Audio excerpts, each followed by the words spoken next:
Hello दोस्तों, how are you. आशा करता हूँ आप सब लोग अच्छे होंगे।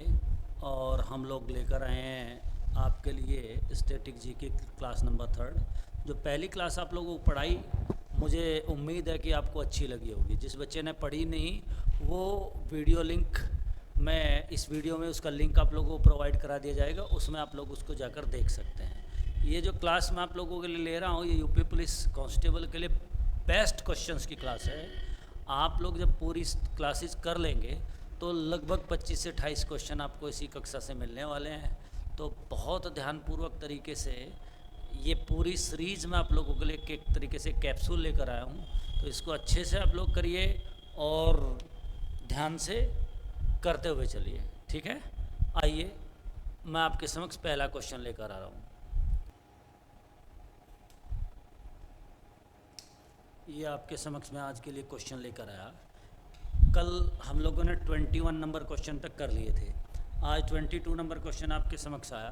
कहता, अंग्रेजों द्वारा किसी प्रांत के गवर्नर बनाए जाने वाले पहले भारतीय व्यक्ति कौन था। एक्चुअली में क्या है, यहाँ छुटा हुआ है, पहले भारतीय व्यक्ति कौन थे जो अंग्रेजों द्वारा गवर्नर बनाए गए किसी प्रांत के। उनका नाम मैं आप लोगों को बताता हूँ, फिर उनसे संबंधित चीज़ें आप लोगों को बताऊँगा। उनका नाम था सत्येंद्र प्रसाद सिन्हा।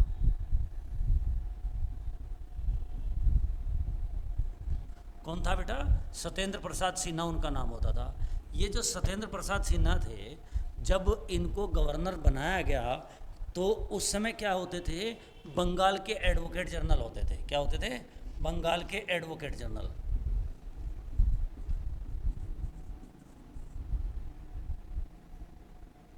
और इनको दो प्रांतों का गवर्नर बनाया गया था, एक उड़ीसा और दूसरा आपका उड़ीसा और बिहार का।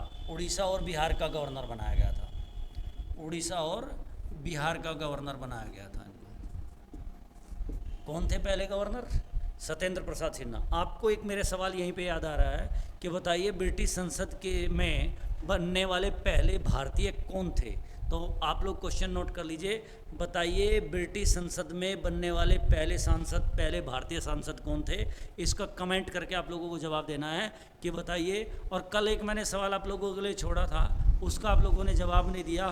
देखो, जब तक आप पूरी वीडियो नहीं देखोगे तो आपको अलग अलग चीज़ें नहीं मिलेंगी, ठीक है। नहीं, आज का सवाल मैंने आपको यहाँ छोड़ रहा हूँ। एक स्पेशल क्वेश्चन आपको इस वीडियो में कहीं मैं दूंगा, जो प्रबल संभावना होगी आपके एग्जाम में आने की, ठीक है। तो आइए, इस सवाल का आंसर मैंने दे दिया, सत्येंद्र प्रसाद सिन्हा।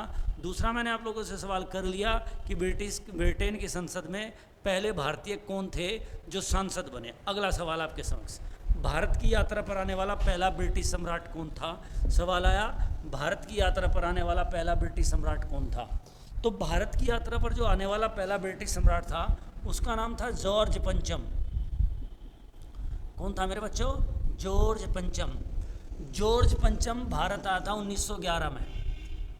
1911 में इनके साथ इनकी पत्नी भी आई थी, जिनका नाम था क्वीन मैरी। क्वीन मैरी, इनकी पत्नी भी आई थी जिनका नाम होता था क्वीन मैरी। 1911 में ये भारत आया था और इनकी पत्नी होती थी क्वीन मैरी, ठीक। इन जब ये आए, इनके आगमन पर ही गेटवे ऑफ इंडिया का निर्माण किया गया। Gateway of India.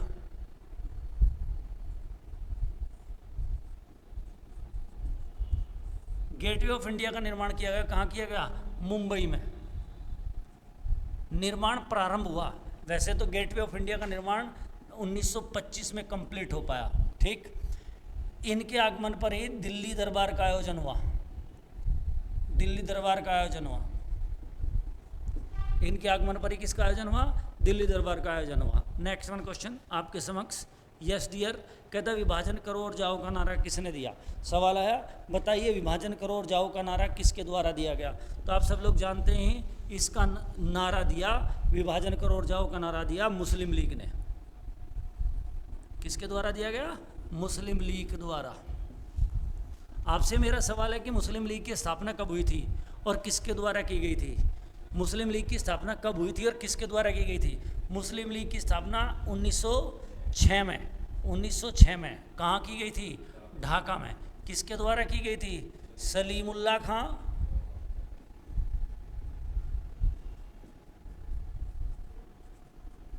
एवं आगा खां, सलीमुल्लाह खां एवं आगा खां द्वारा की गई थी। क्लियर होगी बात। अगला क्वेश्चन आपके समक्ष। यस डियर, कहता है कांग्रेस और मुस्लिम लीग के मध्य 1916 में एक समझौता हुआ था। इस समझौते में दोनों दलों के अध्यक्ष कौन थे? एक्चुअली में क्या है, कांग्रेस का विभाजन 1907 में नरम दल और गरम दल में हो गया था, और मुस्लिम लीग का गठन हो गया था 1907 में, लेकिन 1906 में। लेकिन लगने लगा इन सब तीनों नेताओं को, तीनों प्रकार के लीडर्स को, कि अगर हम लोग इकट्ठे होंगे तो ही हम लोग क्या कर सकते हैं, आज़ादी की लड़ाई को ठीक ठाक लड़ सकते हैं। अगर हम लोग इकट्ठे नहीं रहेंगे तो आज़ादी की लड़ाई ठीक ठाक तरीके से नहीं लड़ी जाएगी। तो इसलिए 1916 में एक समझौता हुआ। 1916 में एक समझौता हुआ जिसको आप लखनऊ पैक्ट के नाम से सुनेंगे। किस नाम से सुनेंगे? लखनऊ पैक्ट के नाम से सुनेंगे। इसमें कांग्रेस के अध्यक्ष थे अंबिका चरण मजूमदार,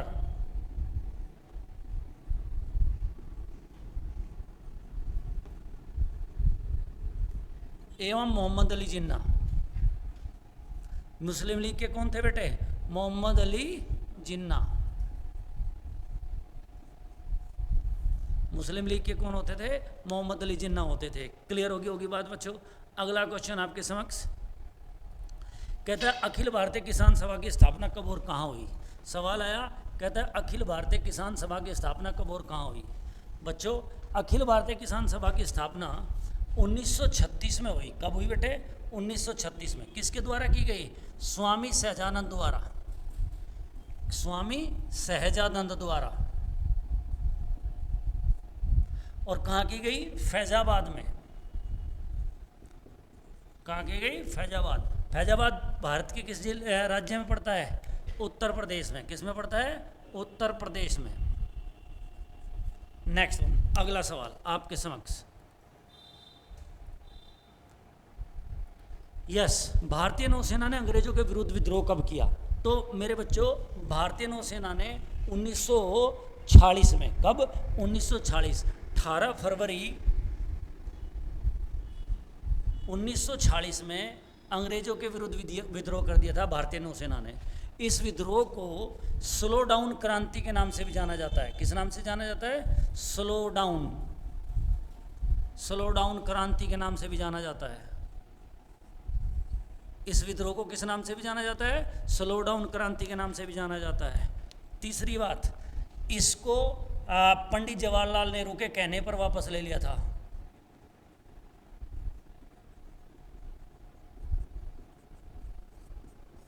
पंडित जवाहरलाल नेहरू और मोहम्मद अली जिन्ना के कहने पर इस विद्रोह को भारतीय नौसेना द्वारा क्या ले लिया गया था? वापस ले लिया गया था। नेक्स्ट वन क्वेश्चन आपके स्क्रीन पर कहता है भारत में प्रवासी दिवस किस माह में मनाया जाता है? सवाल आया, भारत में प्रवासी दिवस किस माह में मनाया जाता है? कौन सा दिवस? प्रवासी दिवस। प्रवासी क्या होता है? जो भारतीय है लेकिन दूसरे देश में निवास करते हैं। तो कहता है कि बताइए प्रवासी दिवस कब मनाया जाता है? तो प्रवासी दिवस मनाया जाता है 9 जनवरी को। कब मनाया जाता है मेरे बच्चों? 9 जनवरी में प्रवासी दिवस मनाया जाता है। 9 जनवरी को प्रवासी दिवस क्यों मनाया जाता है? सवाल आया कि बताइए 9 जनवरी को प्रवासी दिवस क्यों मनाया जाता है? तो डियर लर्नर्स, 9 जनवरी 1915 में महात्मा गांधी दक्षिण अफ्रीका से भारत लौटे थे। कौन? महात्मा गांधी दक्षिण अफ्रीका से भारत लौटे थे।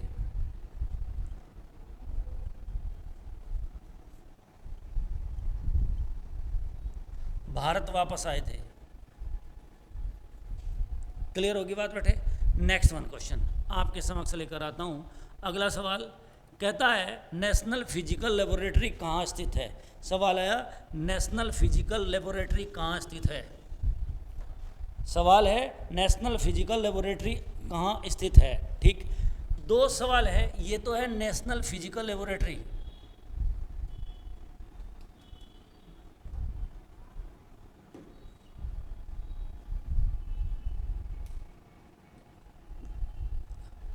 तो नेशनल फिजिकल लेबोरेटरी तो दिल्ली में स्थित है। कहाँ है? दिल्ली में स्थित है। नेशनल फिजिकल लेबोरेटरी कहाँ स्थित है? दिल्ली में स्थित है। लेकिन भौतिकी अनुसंधान प्रयोगशाला एक्चुअली में क्या है? ये नेशनल नाटक है। क्या शब्द आ गया? भौतिकी अनुसंधान प्रयोगशाला, ये आपकी अहमदाबाद में है। कहाँ है मेरे बच्चों? ये अहमदाबाद में है। भौतिकी अनुसंधान प्रयोगशाला कहाँ स्थित है? अहमदाबाद में स्थित है। नोट कर लिया होगा आप सब लोगों ने, ठीक। इसकी स्थापना, दोनों की स्थापना 1947 में हुई है। डेट थोड़ा अलग अलग है, लेकिन दोनों की स्थापना क्या हुई है? 1947 में हुई है। नेक्स्ट वन, अगला सवाल आपके समक्ष। कहता है सेंट्रल रोड रिसर्च इंस्टीट्यूट क्या है? कहता है सड़क संगठन। सेंट्रल रोड रिसर्च इंस्टीट्यूट कहाँ है? तो सेंट्रल रोड रिसर्च इंस्टीट्यूट कहाँ है बेटे? दिल्ली में। सेंट्रल रोड रिसर्च इंस्टीट्यूट कहाँ है? दिल्ली। नेक्स्ट वन क्वेश्चन आपके समक्ष कहता है कि नेशनल बिल्डिंग रिसर्च इंस्टीट्यूट कहाँ है? तो बिल्डिंग आई तो आपने देखा रोड दिल्ली की बढ़िया है, और बिल्डिंग कहाँ की बढ़िया है? रुड़की की। तो बिल्डिंग रिसर्च इंस्टीट्यूट कहाँ है बच्चों? रुड़की में। केंद्रीय भवन अनुसंधान संस्थान कहाँ पर है? रुड़की में स्थित है। और रुड़की किस राज्य में है? यूके, उत्तराखंड में है। कहाँ है मेरे बेटो? उत्तराखंड में स्थित है। क्लियर हो रही होगी बात? अगला क्वेश्चन आपके समक्ष लेकर आता हूँ। कहता है सेंट्रल लेदर रिसर्च इंस्टीट्यूट। सवाल आया सेंट्रल लेदर रिसर्च इंस्टीट्यूट कहाँ है? लेदर इंस्टीट्यूट आपका चेन्नई में। उत्तर प्रदेश में लेदर का काम कहाँ सबसे ज़्यादा होता है? तो दो जगह है, एक है कानपुर और दूसरा है आगरा। एक है कानपुर और दूसरा क्या है? आगरा। कानपुर में और आगरा में सबसे ज़्यादा क्या होता है? लेदर का काम होता है, ठीक है। यहाँ के जल में आर्सेनिक की मात्रा बहुत ज़्यादा होती है। आर्सेनिक की मात्रा क्या होती है? बहुत ज़्यादा होती है। तो ये हम लोगों को फ्लैट मानव शरीर में प्रदूषण का कार्य करता है इस जल को पीने से। अगला क्वेश्चन आपके नेक्स्ट आपके समक्ष कहता है central mining research institute. Mining मतलब आपसे पूछा जाएगा, माइन का मतलब होता है खान। कहता है केंद्रीय खान अनुसंधान संस्थान कहाँ है, या सेंट्रल माइनिंग रिसर्च इंस्टीट्यूट कहाँ है? तो वह है धनबाद। कहाँ है मेरे बच्चों? धनबाद। और धनबाद किस राज्य में है? झारखंड में। किस राज्य में है? झारखंड में है। धनबाद किस राज्य में बच्चे? झारखंड में है। अगला क्वेश्चन आपके समक्ष कहता है Indian institute of petroleum. Indian institute of petroleum कहाँ है? Dehradun. Indian institute of petroleum कहाँ स्थित है? देहरादून में स्थित है। ये मोस्ट इंपॉर्टेंट क्वेश्चन चल रहे हैं जो आपके एग्जाम में कई बार पूछे जा चुके हैं और पूछे जाने की संभावना है। तो इसलिए इन क्वेश्चंस को बहुत अच्छे से आप लोग करेंगे, ठीक है। लर्न करते रहिए, अपनी कॉपी में नोट करते रहिए। अगला सवाल आपके समक्ष आया national geophysical research institute. Geophysical मतलब भूभौतिकी। भूभौतिकी कहता है नेशनल जियोफिजिकल रिसर्च इंस्टीट्यूट का है। कहता है भूभौतिकी रिसर्च इंस्टीट्यूट कहाँ है? तो ये कहाँ है बेटे? हैदराबाद में। कहाँ है? हैदराबाद में स्थित है। भूभौतिकी रिसर्च इंस्टीट्यूट कहाँ स्थित है? हैदराबाद में स्थित है। Next central drug research institute. Central drug research institute कहाँ है? Lucknow. Central drug research institute कहाँ है मेरे बच्चों? लखनऊ में स्थित है। अगला क्वेश्चन आपके समक्ष लेकर आता हूँ। कहता है forest research institute. Forest research institute भी कहाँ है? देहरादून में। फॉरेस्ट रिसर्च इंस्टीट्यूट कहाँ है मेरे बच्चों? देहरादून में। नेक्स्ट वन क्वेश्चन आपके समक्ष कहता है Indian institute of sugar technology. जानकारी होनी चाहिए, Indian institute of sugar technology कहाँ पर स्थित है? कानपुर। कहाँ पर स्थित है? Indian institute of sugar technology Kanpur में स्थित है। क्लियर होगी बात? इंडियन अगला क्वेश्चन आपके समक्ष। यस बच्चा, Indian agriculture research institute. Indian agriculture research institute कहाँ है? दिल्ली में। कहाँ पर है? एग्रीकल्चर रिसर्च इंस्टीट्यूट दिल्ली में स्थित है। क्लियर हो रही है बातें सबके? पूसा जिसको बोलते हैं वो दिल्ली में है। अगला क्वेश्चन भारतीय डेयरी अनुसंधान संस्थान। जानते हैं सब इसको? ज़्यादातर लोग जानते हैं। डेयरी अनुसंधान संस्थान कहाँ है? करनाल। करनाल हरियाणा। करनाल हरियाणा में स्थित है। भारतीय डेयरी अनुसंधान संस्थान, NDRI जिसको बोलते हैं, Indian military academy, Indian military academy अर्थात IMA। बोलो IMA कहाँ है? IMA बताओ कहाँ है? इंडियन मिलिट्री एकेडमी बताइए कहाँ पे है? देहरादून में। देहरादून कहाँ पे है? इंडियन मिलिट्री एकेडमी कहाँ पर स्थित है? देहरादून में स्थित है। इसकी स्थापना 1932 में हुई थी। अगर आपसे कोई पूछे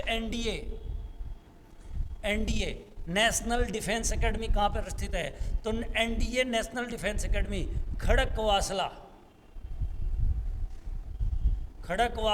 महाराष्ट्र में है।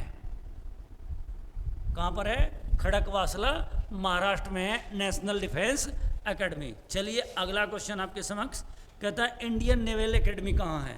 नेवल मतलब किससे संबंधित होती है? ये जलयान से संबंधित होती है। कहता है इंडियन नेवल एकेडमी कहाँ पर स्थित है?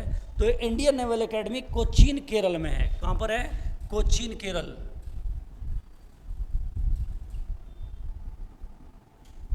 इंडियन नेवल एकेडमी कहाँ बच्चों? कोचीन केरल में स्थित है। क्लियर होगी बात? इसको कुन्नूर जिले में, किसका? केरल के कुन्नूर जिले में स्थापित किया गया 2009 में। 2009 में इसको स्थापित किया गया। अगला सवाल आपके साथ लेकर आता हूँ। कहता है कि नेशनल पुलिस एकेडमी कहाँ है? तो नेशनल पुलिस एकेडमी आप लोग बताइए कहाँ है बच्चों? नेशनल पुलिस एकेडमी कहाँ है? हैदराबाद में। कहाँ पर स्थित है? हैदराबाद में। आपसे मेरा सवाल है कि बताइए नेशनल पुलिस एकेडमी का नया नाम क्या रख दिया गया है? मोस्ट इम्पोर्टेंट है, आपसे पूछा जाएगा कई बार कि बताइए नेशनल पुलिस एकेडमी का नया नाम क्या रख दिया गया, क्योंकि पुलिस से रिलेटेड आप एग्जाम देने जा रहे हैं। तो इसका नया नाम रख दिया सरदार वल्लभ भाई पटेल पुलिस एकेडमी, राष्ट्रीय पुलिस एकेडमी।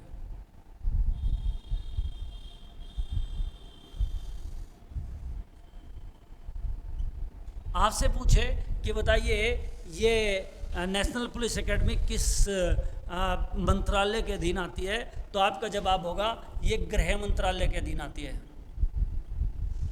किसके अधीन आती है बेटा? गृह मंत्रालय के अधीन आती है। अगला सवाल आपके साथ कहता है संगीत नाटक एकेडमी कहाँ है? कहता है बताइए संगीत नाटक एकेडमी कहाँ है? तो संगीत नाटक एकेडमी दिल्ली में स्थित है। कहाँ है मेरे बच्चों? दिल्ली में स्थित है और इसकी स्थापना 1953 में हुई थी। संगीत नाटक एकेडमी कहाँ स्थित है? दिल्ली में, और इसकी स्थापना 1953 में हुई थी। अगला सवाल आपके समक्ष कहता है national institute of sport, national institute of sport कहाँ है? सवाल पूछा गया बताइए नेशनल इंस्टीट्यूट ऑफ स्पोर्ट कहाँ पर स्थित है? तो dear student, national institute of sport Patiala में है। कहाँ है मेरे बच्चों? पटियाला। अब सवाल आता है कि बताइए इसका नया नाम क्या रख दिया गया? नेशनल इंस्टीट्यूट ऑफ स्पोर्ट का नया नाम क्या रख दिया गया है?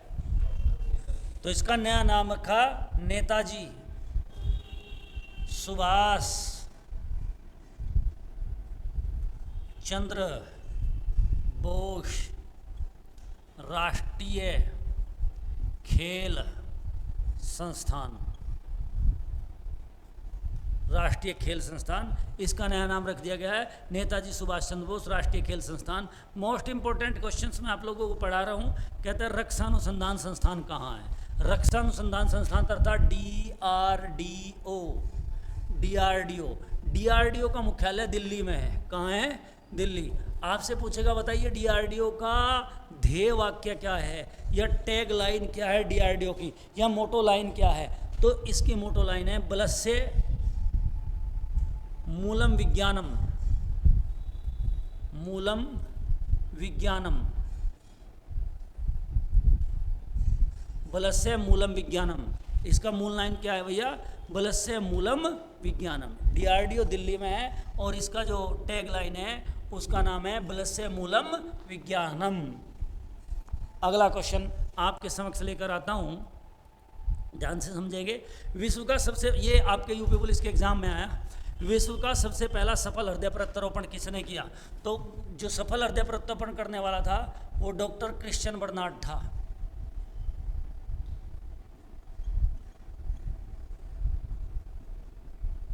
कौन था मेरे बच्चों? Doctor Christian Barnard. ये दक्षिण अफ्रीका का था। इसने जो हार्ट ट्रांसप्लांट किया था वो कनाडा में किया था।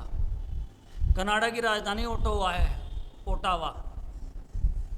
साउथ अफ्रीका की 3 राजधानियां हैं, सबको पता होनी चाहिए। अगला सवाल आपके समक्ष कहता है भारत में, अच्छा यहाँ मैं एक सवाल बता देता हूँ इस पर कि भारत में सबसे पहले सफल हृदय प्रत्यारोपण किसने किया? तो डॉक्टर वेणुगोपाल ने किया। किसने किया? डॉक्टर वेणुगोपाल ने। और कहाँ किया? एम्स दिल्ली। एम्स दिल्ली में किया था। सबसे पहले भारत में हार्ट ट्रांसप्लांट किसने किया? डॉक्टर वेणुगोपाल ने किया। और कहाँ किया? एम्स दिल्ली में किया। क्लियर होगी बात बेटे? नेक्स्ट वन, अगला सवाल आपके समक्ष आया, भारत में पुनर्जागरण का जन्मदाता किसे कहा जाता है? भारत में पुनर्जागरण का जन्मदाता, तो इस व्यक्ति का नाम लेने से पहले इससे रिलेटेड कुछ चीज़ें मैं आप लोगों को बताऊंगा, जरा उन पे आप लोगों को अंडरलाइन करना है और नोट कर लेना अपने सबसे अपनी किताब में। कहता है भारत का आधुनिक नक्षत्र, भारत का आधुनिक नक्षत्र क्या? इसी व्यक्ति को जिसको मैं आखिर में बताऊंगा, इसको क्या कहा? भारत का आधुनिक नक्षत्र कहा गया। दूसरा, भारतीय भाषा में, भारतीय भाषा में भारत में प्रेस का प्रवर्तक,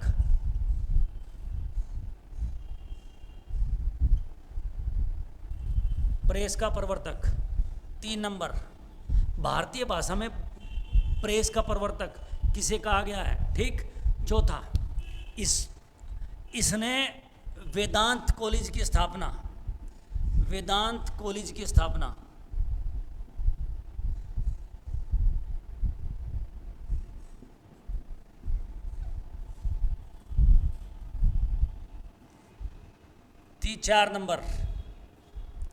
चार नंबर, आत्मीय सभा की स्थापना, आत्मीय सभा की स्थापना। ये थोड़ा मुझे वेदांत कॉलेज इसका ही था क्या, थोड़ा डाउट आ गया। ठीक, चलो खैर एक बार चेक कर ले रहा वेदांत कॉलेज को। आत्मीय सभा की स्थापना, आत्मीय सभा की स्थापना।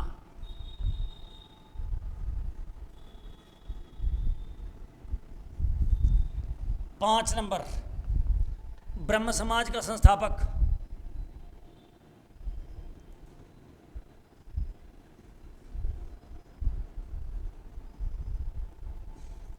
छह नंबर, ब्रह्म समाज का संस्थापक। 6 नंबर, फारसी भाषा में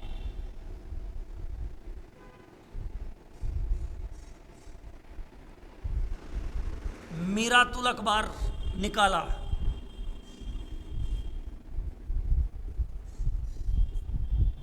7 नंबर, बांग्ला भाषा में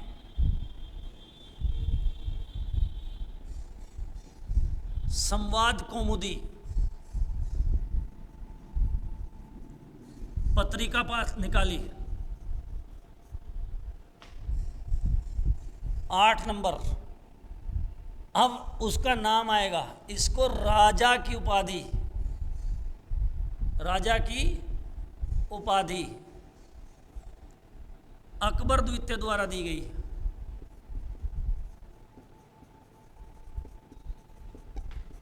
अब मैं बताता हूँ, अकबर द्वितीय की पेंशन रोक दी गई थी ब्रिटिश राजाओं द्वारा, ब्रिटिश सरकार द्वारा। तो इसने इसकी अपनी पेंशन का पता करने के लिए भेजा था लंदन, और इसको किसकी उपाधि देकर भेजा था? राजा की उपाधि देकर भेजा था। तो ये व्यक्ति कौन था, इसको मैं आप लोगों को अभी बता देता हूँ। इसका नाम था राजा राम मोहन राय, राजा राम मोहन राय। इससे रिलेटेड ये चीज़ें आती है, एग्जाम में पूछ ली जाती है, तो ये आप सब लोगों के चीज़ें याद होनी चाहिए। एक पत्रिका और थी इसकी, वो भी 9 नंबर लिख लो, बंगदूत, बंगदूत पत्रिका भी इसी की थी। इससे रिलेटेड ये कई बार चीज़ें पूछ ली जाती हैं, तो आप लोगों को ये सारी की सारी क्या होनी चाहिए? लर्न होनी चाहिए। ये वेदांत कॉलेज में मुझे थोड़ा सा डाउट लग रहा है, तो एक बार इसको जरूर चेक आप लोग कर लेंगे। अगला क्वेश्चन आपके समक्ष लेकर आता हूँ कहता है संसद के लिए राष्ट्रपति का अभिभाषण किसके द्वारा तैयार किया जाता है। बच्चों, एक तो होता है भाषण, एक होता है अभिभाषण। भाषण होता है जो किसी भी व्यक्ति द्वारा वैसे ही दे दिया जाए, और अभिभाषण क्या होता है, जो किसी भी व्यक्ति के द्वारा लिखा हुआ पढ़ा गया हो, उसको बोलते हैं अभिभाषण। उसको क्या बोलते हैं? अभिभाषण। तो ये अभिभाषण है राष्ट्रपति का, जो संसद में राष्ट्रपति पढ़ता है, वो किसके द्वारा दिया जाता है? केंद्रीय मंत्रिमंडल द्वारा। किसके द्वारा? केंद्रीय मंत्रिमंडल द्वारा लिख कर दिया जाता है। और आज यहाँ हम लोग वाणी को विराम देंगे। डियर स्टूडेंट, कल नेक्स्ट वीडियो लेकर आएंगे। तो मैं दूसरी वीडियो आप लोगों को पढ़ाई है आज, कल हम लोग तीसरी लेकर आएंगे। इन क्वेश्चंस को आप अगर करेंगे तो आप किसी भी कीमत पे 25 से 30 क्वेश्चन के बीच में आप लोग यूपी पुलिस में जीएस के सवाल लगा कर आएंगे। आइए, और अगर वीडियो अच्छी लगी तो कमेंट जरूर करना, और लाइक और शेयर करना बिल्कुल न भूलें। धन्यवाद, थैंक यू।